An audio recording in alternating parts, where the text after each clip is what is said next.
яйца, месо и хляб, който ще размекна в малко мляко. Неизбежно ще ни трябва чесън. Ще добавя и малко мортадела. Мортаделата е варен свински колбас с гладка текстура. Трябва да се нареже много фино. Когато се сготви, няма да се личи, че има мортадела в рулото. Първоначално мортаделата е била за висшата класа, не за масите. Мортаделата добавя мазнина към телешкото, което е доста нетлъсто тук, накълцаният магданоз, много настъргано сирене.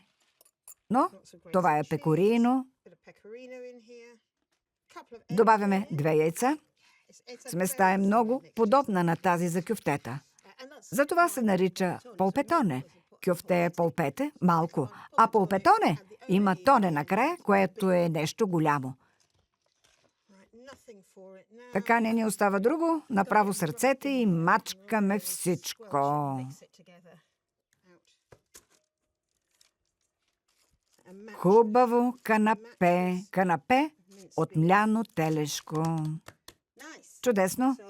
Слагаме малко озряло качокавало, много ароматно, малко каперси, цели листа магданоз. Сега започва забавното, това, което е най-добре да правим насаме, без чужди погледи. Стискайте палци. Обръщаме това в тавичката. Виждате къде са съединени двете страни.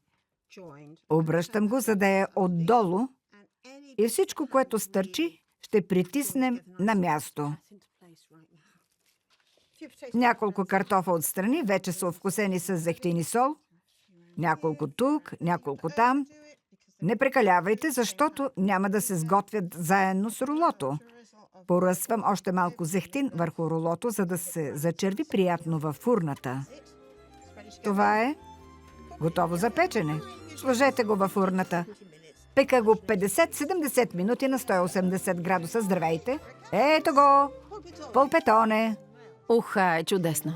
Какво има в рулото? Ще го разрежа и ще видите. Рулото е от кайма и е храна за душата. Чудесно и сочно.